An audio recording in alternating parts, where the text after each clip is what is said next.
Friends, welcome back to my channel. ఈరోజు మీకు ఈ సీరియల్లో ఏం జరిగిందో తెలుసుకోవాలి అనుకుంటున్నారా? అయితే వెంటనే మనం సీరియల్లోకి వెళ్ళిపోదాం. ఇక పల్లవి చేసిన పనిని అవనికి చెప్పడంతో అవని చాలా కోపంగా, పల్లవి, నువ్వు చేస్తుంది తప్పని నీకు అర్థం కావట్లేదా?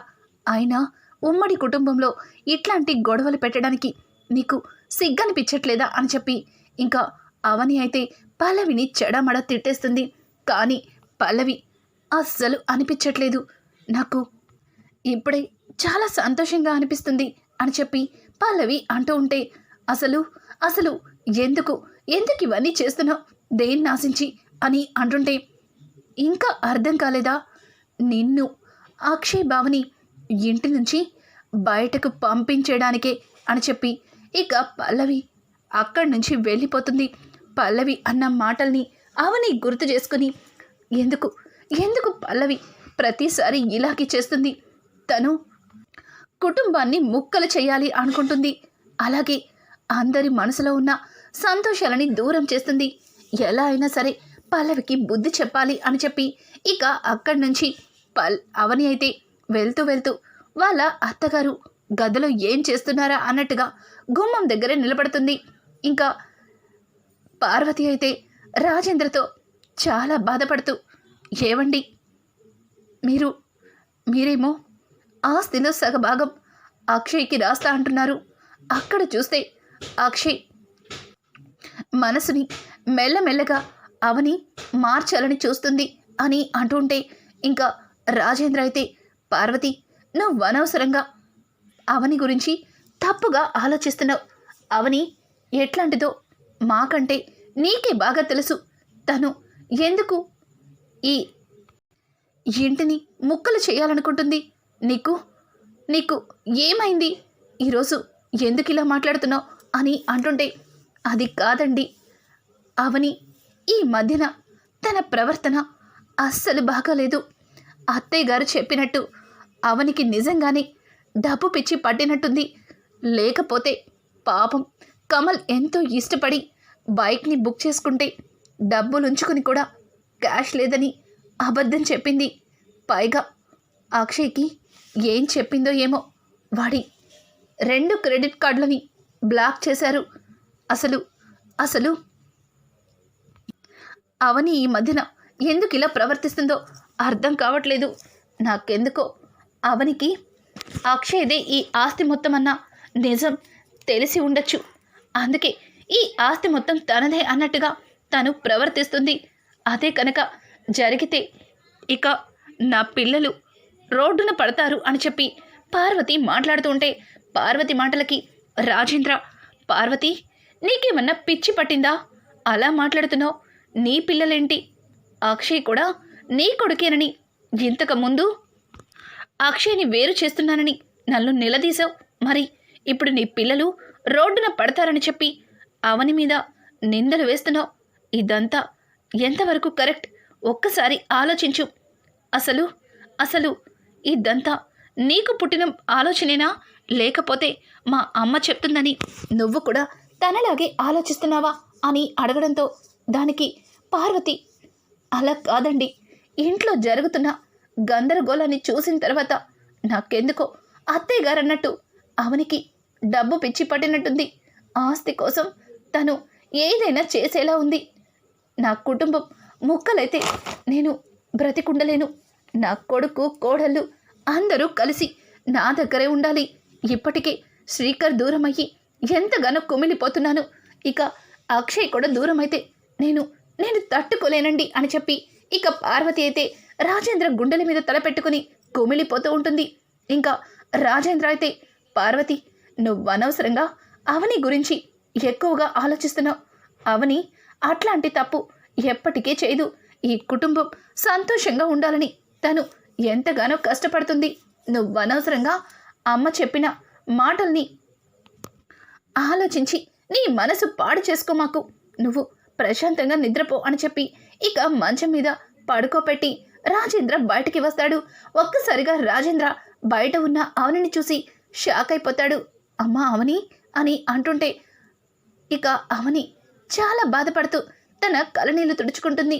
ఇక రాజేంద్ర అయితే, ఏంటమ్మా మీ అత్తయ్య గారు అన్న మాటలన్నింటినీ విన్నావా అని అంటూ ఉంటే దానికి అవని, మావయ్య గారు నిజంగా నిజంగా నేనెప్పుడు కూడా అలా అనుకోలేదు.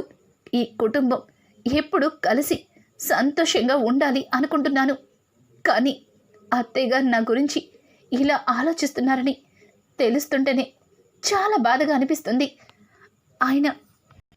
ఆయనకి నేను ఏమీ చెప్పలేదు. ఆయన ఆ కార్డులు ఎందుకు బ్లాక్ చేశారో తెలీదు. అలాగే లాకర్లో అసలు డబ్బు ఎలా వచ్చిందో కూడా అర్థం కావట్లేదు అని చెప్పి ఇంకా అవని అయితే రాజేంద్రతో చెబుతూ ఉంటే, అమ్మా నాకంతా తెలుసు, నువ్వేం బాధపడకు. పార్వతికి నేను నచ్చి చెప్తాను. వెళ్ళు, లోపలికి వెళ్ళు, నీకోసం ఆరాధ్య ఎదురు చూస్తుంది అని చెప్పి ఇక రాజేంద్ర అయితే అవనిని అక్కడి నుంచి పంపించేస్తాడు. తరువాత రాజేంద్ర కూర్చుని ఆలోచిస్తూ ఉండగా ఇందులో అక్షయ్ ఆఫీస్ నుంచి వస్తాడు. అక్షయ్ అని అంటుంటే అక్షయ్ కాస్త చిరాకుగా కనిపిస్తాడు. అక్షయ్, ఏమైందిరా అంత చిరాకుగా కనిపిస్తున్నావు అని అంటుంటే, అదేం లేదు నాన్న, ఈరోజు మనం మొదలుపెట్టిన కొత్త ప్రాజెక్ట్కి మరి ఆ కొత్త ప్రాజెక్ట్ వాళ్ళు ఈరోజు వస్తా అన్నారు. వాళ్ళతో నువ్వు ఏం మాట్లాడలేదా అని అంటుంటే, ఎక్కడ నాన్న, ఎక్కడ మాట్లాడడం కుదిరింది? అయినా కమల్ వాడు ఆఫీస్ అకౌంట్లో నుంచి 20 లక్షలు తీసుకున్నాడు. వాడికి అస్సలు డబ్బు విలువ తెలియటం లేదు.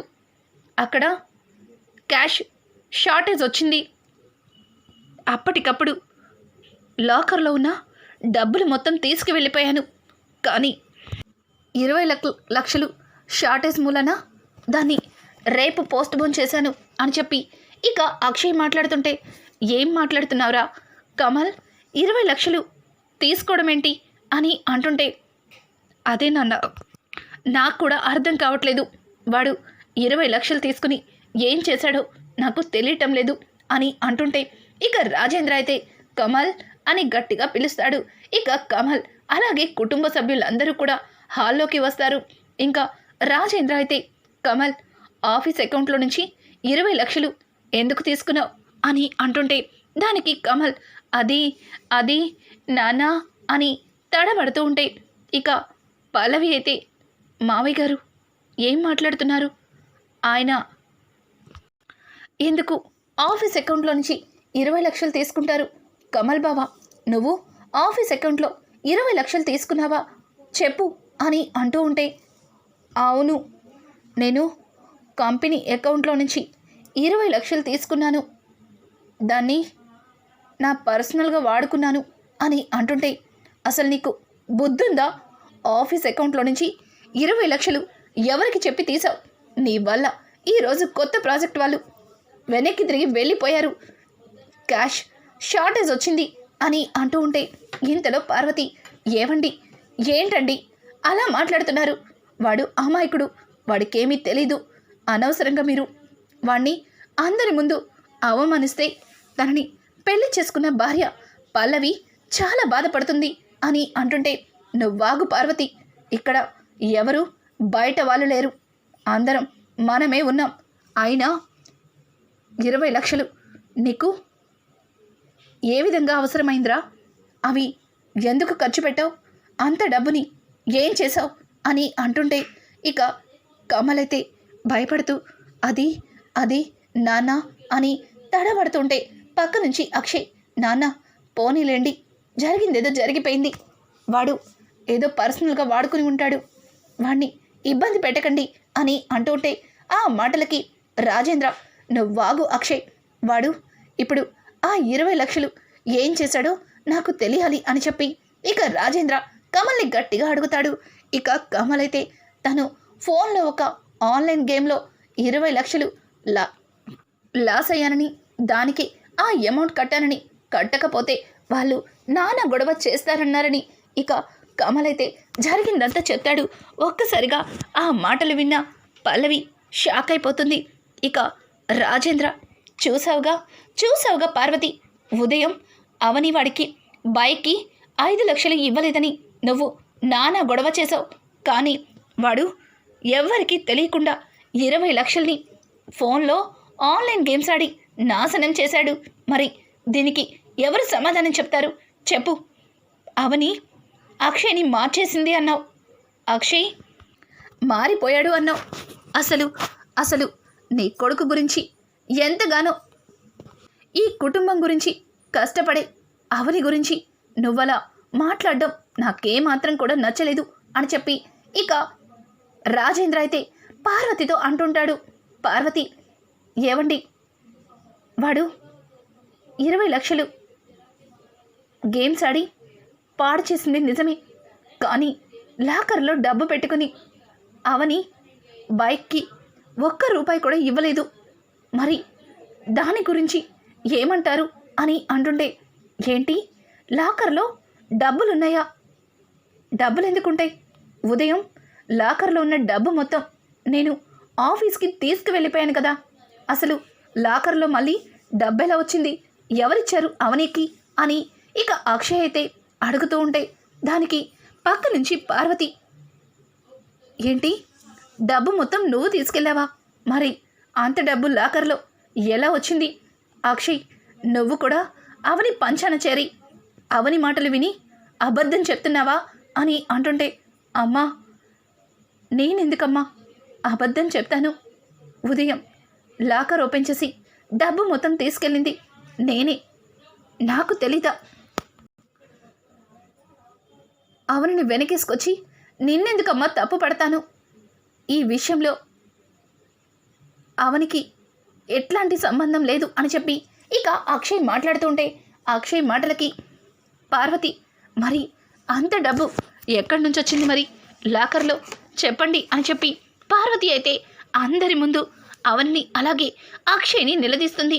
ఇంకా కమల్ అయితే ముందుకి వచ్చి, నేను చెప్తాను, ఆ డబ్బు లాకర్లోకి ఎలా వచ్చిందో నేను చెప్తాను. పాపం అమ్మ వదిని ఎన్నో మాటలనింది, కానీ నిజం తెలిసినా చెప్పకుండా మౌనంగా ఉండిపోయాను. ఇంకా ఈ నిజాన్ని దాచిపెట్టి అందరి ముందు వదిన్ని తిట్టించలేను అని చెప్పి ఇక కమల్ మాట్లాడుతుంటే, పక్క నుంచి వాళ్ళ నాన్నమ్మ, ఒరేయ్ తింగరి విధవా, ఏం మాట్లాడుతున్నావురా? అసలు నిజం తెలిసి మరి అప్పుడెందుకు చెప్పలేదు? ఖచ్చితంగా అవనియే ఆ డబ్బులు లాకర్లో పెట్టింది కదా అని అంటుంటే, ఒసే ముసలి, మాట్లాడుతున్నాను కదా, మధ్యలో ఎందుకు దూరుతావు? ఆ డబ్బులు పల్లవిని వదినకి తెలియకుండా వదిన తాళాలు తీసి లాకర్లో డబ్బు పెట్టింది. పైగా అందరి ముందు వదిన తప్పు చేసినట్టు దోషిలాగా నిలబెట్టింది. ఈ నిజం తెలిసినా మరి ఎందుకు నువ్వు బయట పెట్టలేదు అని చెప్పి పార్వతి అడగడంతో, ఆ మాటలకి మరే పల్లవి ఈ విషయాన్ని ఎవ్వరికీ చెప్పద్దు. అలా చెప్పకుండా ఉంటే నువ్వు ఎంతో ఇష్టపడ్డ బైక్ని నేను తెప్పిస్తానని నా దగ్గర ఒట్టు వేయించుకుంది. కానీ నేను అస్సలు వినలేదు. కానీ పల్లవిని ఎవరితో చెప్పొద్దని నా దగ్గర మాట తీసుకుంది. కానీ వదిన్ని తిడుతుంటే చూస్తూ నేను తట్టుకోలేకపోతున్నాను అని చెప్పి ఇంకా కమల్ అయితే అందరి ముందు నిజం బయట పెడతాడు. పార్వతి అవని దగ్గరికి వెళ్ళి, అవని, ఎందుకమ్మా ఆ డబ్బు గురించి నీకేమీ తెలీదు. అలాగే ఆ డబ్బు గురించి నిన్ను అన్నేసి మాటలన్నా ఒక్క మాట కూడా నన్ను ఎదిరించి మాట్లాడలేదు. కానీ నేనే తొందరపడి నోరు పారేసుకున్నాను. నిన్ను చాలా బాధ పెట్టాను. నన్ను క్షమించమని పార్వతి అయితే అవనిని అడిగి ఇక పల్లవి దగ్గరికి వస్తుంది. పల్లవి, నువ్వు ఇదంతా ఎందుకు చేస్తున్నావు? అసలు దేన్ని ఆశించి చేస్తున్నావు? ఎందుకు ఇంట్లో ఇట్లాంటి గందరగోళాన్ని సృష్టిస్తున్నావు అని చెప్పి పార్వతి అడుగుతుంటే, ఇంకా పార్వతి మాటలకి పల్లవి అయితే ఏం మాట్లాడలేక తను తడబడుతూ ఉంటుంది. ఇంతలో పెద్దావిడ తను కలగ చేసుకొని, పల్లవి, ఆ 5 లక్షలు నువ్వు తీసుకున్నావా? మరి నాకు చెప్పాలి కదా. వాటిని నేనే నా పర్సనల్ అకౌంట్లో దాచుకున్నాను. పల్లవి, ఏదో అవసరం ఉండి అడిగింది. తను నాకివ్వడం మర్చిపోయి లాకర్లో పెట్టేసినట్టుంది. మళ్ళీ అది నేనే చేశానని మీ అందరి ముందు చెప్తే ఎక్కడ మీరు తనని ఏమైనా అంటారేమో అని భయపడి ఉంటుంది. చిన్నపిల్ల, తనకేం తెలీదు అని చెప్పి పెద్దావిడైతే అవనిని సపోర్ట్ చేస్తూ ఇంకా టాపిక్ని డైవర్ట్ చేస్తుంది. అవును, రేపు అన్నయ్య పుట్టినరోజు కదా, మరి ఇలా గొడవలు పడుతూ అందరూ బాధగా ఉంటే ఎలా కుదురుతుంది? రేపు అన్నయ్య పుట్టినరోజుని మనం చాలా ఘనంగా చేసుకోవాలి అని చెప్పి కమల్ మాట్లాడడంతో ఆ మాటలకి పార్వతి, అవును, అక్షయ్ పుట్టినరోజుని ఘనంగా చేసుకోవాలి. అక్షయ్కి రేపు దగ్గరుండి అన్నీ నేనే చేస్తాను అని చెప్పి పార్వతి అయితే అక్షయ్ని దగ్గరకు తీసుకుని ఇక అక్షయ్తో చెప్తుంది. అక్షయ్ సరే అమ్మా అన్నట్టుగా నవ్వుతూ అక్కడి నుంచి తన గదిలోకి వెళ్తాడు. అవని కూడా మౌనంగా అక్కడి నుంచి తన గదిలోకి అయితే వెళ్తుంది. ఇక పల్లవి అయితే అందరి ముందు నన్ను దోషిని చేసావు, రేపు నీ మగుడితో సంతోషంగా పుట్టినరోజు జరుపుకోవాలని తెగ సంబరపడుతున్నట్టున్నావు, కానీ ఆ పుట్టినరోజుని నిన్ను చేసుకొనివ్వను. ఎలా అయినా సరే ఈ పుట్టినరోజు వేడుక ఈ ఇంటికి నీకు ఆఖరి వేడుక అవుతుంది అని చెప్పి ఇక అవని అయితే తన మనసులో అనుకుంటూ చాలా కోపంగా అక్కడి నుంచి వెళ్ళిపోతుంది.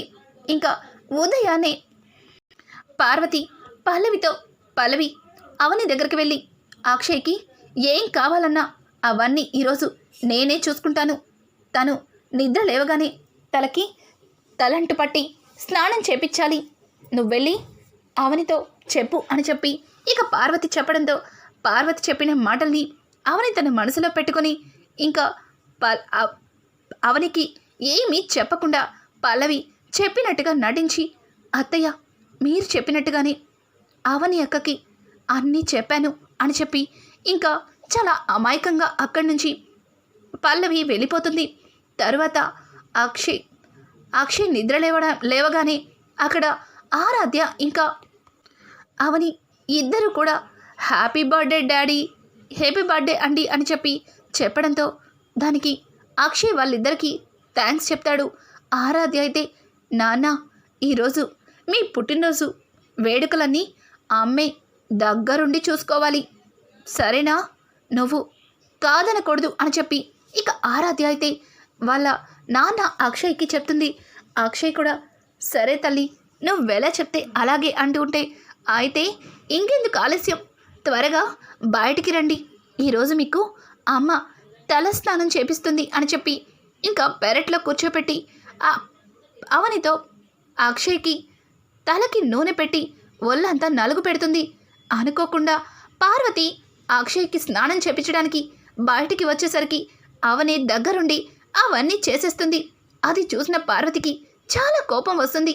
అసలు ఈ అవని ఏం చెప్పినా చెయ్యదా?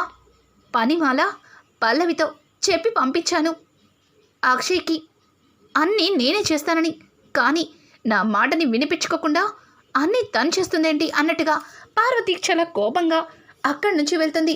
కనీసం నేను తెచ్చిన బట్టలన్నా అక్షయ్ వేసుకుంటాడని చెప్పి మంచం మీద పెట్టి, నానా అక్షయ్ ఈరోజు నీ పుట్టినరోజు సందర్భంగా ఎంతో కష్టపడి నీకు నచ్చిన డ్రెస్ తీసుకొచ్చాను, ఈ డ్రెస్ వేసుకున్నానా అని చెప్పి ఇక గట్టిగా చెప్పి అక్కడి నుంచి పార్వతి వెళ్ళిపోతుంది.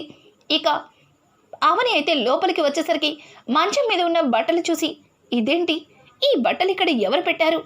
అయినా ఈరోజు ఆయన పుట్టినరోజు సందర్భంగా ఆయనకి ఒక డ్రెస్ కొన్నాను, దాన్ని వేసుకుంటారు అని చెప్పి ఇక అవని అయితే ఆ బట్టలు మార్చేస్తుంటే ఇంతలో అక్కడికి పల్లవి వచ్చి, అదేంటక్క డ్రెస్ మార్చేస్తున్నావు, బావ పుట్టినరోజుని బావ కోసం చాలా కష్టపడి కొన్నాను అని అంటుంటే, ఏం పర్వాలేదు, అవి ఆయన తర్వాత వేసుకుంటారు, ఆయన ఈరోజు నేను తెచ్చినవే వేసుకుంటారు అని చెప్పి పల్లవికి అవని చెప్పడంతో, సరే అక్క నీ ఇష్టం అని అనుకుంటూ అక్కడి నుంచి వెళ్ళిపోతుంది. ఇక అక్షయ్ కోసం ఎదురు చూస్తున్న అందరూ కూడా ఎదురు చూస్తూ ఉంటారు. ఇంతలో అక్షయ్ అవని ఇచ్చిన బట్టలు వేసుకుని కిందకి దిగుతూ ఉంటే అది చూసిన పార్వతి ఒక్కసారిగా షాక్ అవుతుంది. ఇదేంటి, అక్షయ్ నేను ఇచ్చిన డ్రెస్ కాకుండా అవని కొన్న డ్రెస్ వేసుకున్నాడు. అసలు ఈ అవని అక్షయ్కి నేను కొన్న డ్రెస్ని వేసుకోమని చెప్పిందా లేక తీసి పక్కన పడేసిందా అన్నట్టుగా పార్వతి అలాగే చూస్తుంది. ఇక రానున్న ఎపిసోడ్స్లో అక్షయ్ పుట్టినరోజు నాడే అక్షయ్ని అలాగే అవనిని ఎలా బయటికి గెంటైపోతుంది పల్లవి, అసలు పల్లవి ఏం ప్లాన్ చేస్తుంది? ఇట్లాంటి లేటెస్ట్ ఎపిసోడ్స్ మీకు మరిన్ని కావాలి అనుకుంటే మా ఛానల్ని సబ్స్క్రైబ్ చేసుకోవడం మాత్రం మర్చిపోకండి. Thanks for watching. My friends, welcome back.